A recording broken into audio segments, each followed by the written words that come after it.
Olá, sejam bem-vindos ao podcast História da América. Meu nome é Suede Félix. Eu, o Paulo Roberto e o Carlos vamos apresentar um tema da história da América, a Revolução Mexicana.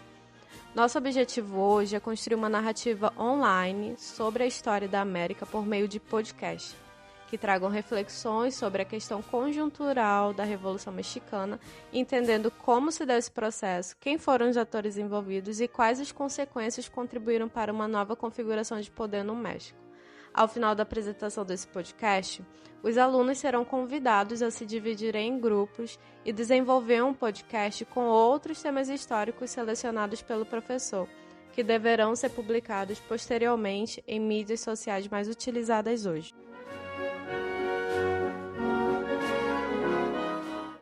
Os tópicos que iremos abordar neste podcast serão os seguintes. O primeiro, o que foi a Revolução Mexicana? No segundo tópico, nós iremos abordar os antecedentes históricos da Revolução Mexicana. Pulando para o terceiro, nós temos as causas da Revolução Mexicana. Já no quarto tópico, nós iremos estudar quem foram os principais líderes da Revolução Mexicana. E no quinto e último tópico, iremos estudar a Revolução Mexicana e o zapatismo. Então, sem mais delongas, puxa a vinheta!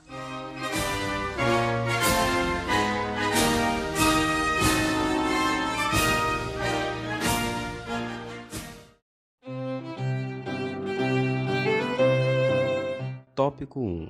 O que foi a Revolução Mexicana?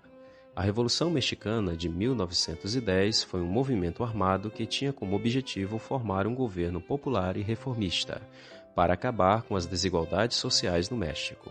Após um longo período de ditadura comandada por Porfirio Díaz, camponeses se rebelaram e, liderados por Emiliano Zapata e Pancho Villa, derrotaram o ditador, dando início em 1914 a um novo governo, sendo promulgada uma Constituição que garantiu direitos importantes.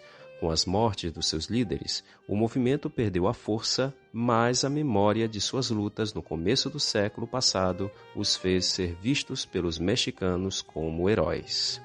Assim, em 1911, as ruas mexicanas foram tomadas por trabalhadores em greve, e na zona rural, os camponeses demonstraram suas insatisfações com a situação vivida.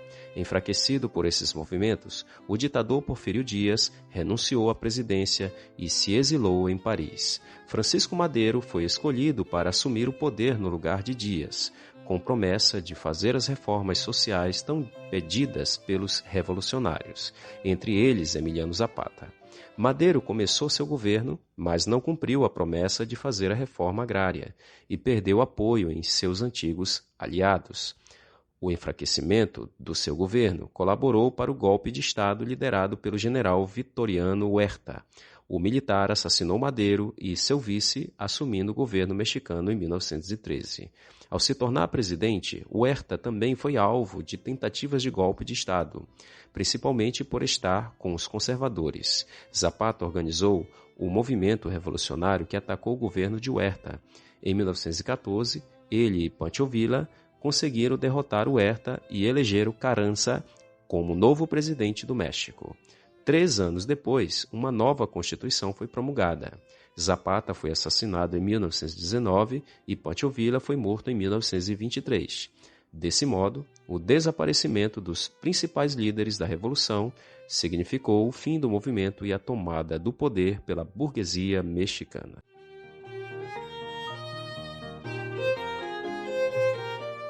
Tópico 2. Antecedentes históricos da Revolução Mexicana. Ao longo do século XIX, a América Latina atravessou sucessivas crises sociais e econômicas que desestabilizaram a política dos seus países. O México foi uma das nações latino-americanas que passaram por essas turbulências. A independência da Espanha, obtida em 1821, por exemplo, não foi capaz de fazer com que os mexicanos se tornassem totalmente livres para determinar quais rumos seguir. Uma vez que os governantes contrários aos anseios da maioria da população e indiferentes aos problemas sociais controlavam o país, como Agustín Iturbide, que se declarou imperador após a Guerra da Independência do México. As injustiças sociais se tornaram parte do cotidiano dessas nações na América Latina. Isso fez com que surgissem inúmeros movimentos revolucionários liderados por camponeses. para derrubarem governantes e tomarem o poder a fim de que se fizessem as reformas sociais necessárias para o pleno desenvolvimento do país com a igualdade social. Outro problema enfrentado pelos mexicanos foi a questão indígena. Desde a chegada dos europeus ao continente americano, os povos indígenas foram alvos de violência e muitos deles acabaram sendo exterminados. Mesmo com a independência, os indígenas não foram incluídos nas decisões políticas e sofriam com a pobreza. Entre 1876 e 1911, Porfírio Díaz governou o México como um ditador e se mostrou insensível aos problemas enfrentados pelos mexicanos mais pobres. Seu governo foi marcado pela entrada de capitais externos para exploração de recursos minerais e favoreceram a concentração de terra nas mãos dos latifundiários. Enquanto atendia aos interesses da elite mexicana, a maioria da população continuava pobre e analfabeta.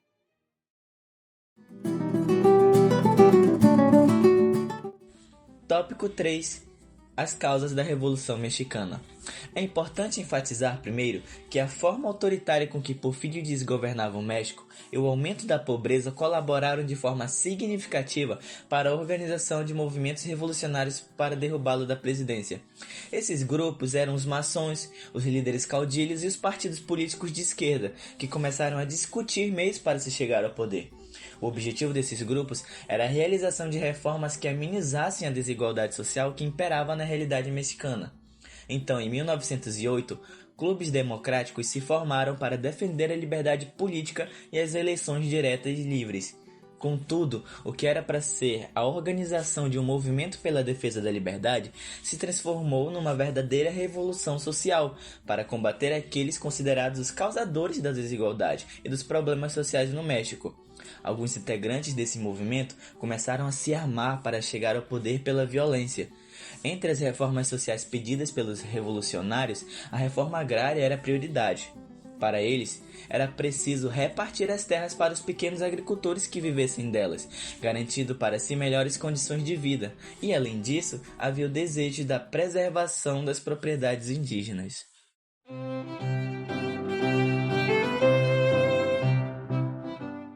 Tópico 4. Quem foram os principais líderes da Revolução Mexicana? Um dos líderes que se destacaram na Revolução Mexicana, Zapata nasceu em São Miguel, Aneneculco, no estado mexicano de Morelos, em 8 de agosto de 1879. Desde a juventude, Zapata se mostrou contrário à ditadura de Porfírio Díaz. Naquela época, o México vivia a falta de liberdade política e a desigualdade social. Sua participação foi decisiva na vitória da Revolução, mas se recusou a participar do novo governo. Emiliano Zapata foi assassinado em 10 de abril de 1919, em uma emboscada preparada pelo general Jesús Guajardo. Outro importante líder da Revolução Mexicana, Pancho Villa, nasceu em San Juan del Río, no estado mexicano de Durango, em 5 de junho de 1878. Seu nome de batismo era José Doroteo Arango Arámbula. Quando começou a Revolução Mexicana, Villa fazia parte do exército mexicano e apoiou Francisco Madero na luta contra a ditadura de Porfírio Díaz. Participou do grupo armado de oposição ao governo Huerta, tal qual Zapata. Pancho Villa foi assassinado em uma emboscada no dia 23 de julho de 1923.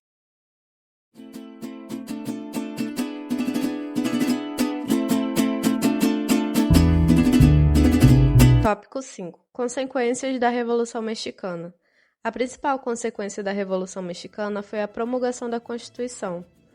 Através da Constituição foi garantido o poder ao Estado para expropriar terras para fins de reforma agrária, a separação entre Estado e Igreja, o reconhecimento das terras indígenas, o salário mínimo e a jornada de trabalho de 8 horas aos trabalhadores.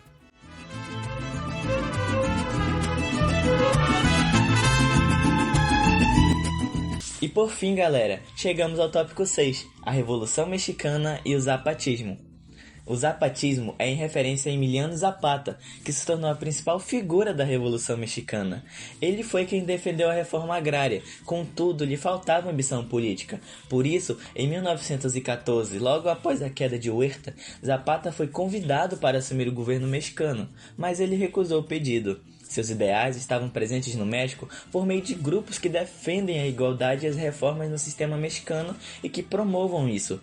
Em 1994, por exemplo, um movimento foi inspirado nos ideais zapatistas na busca por transformações sociais que fossem ao encontro da população empobrecida, havendo assim a formação do Exército Zapatista de Libertação Nacional, EZLN, e a organização de uma grande marcha em 1997, que foi violentamente reprimida pelo governo.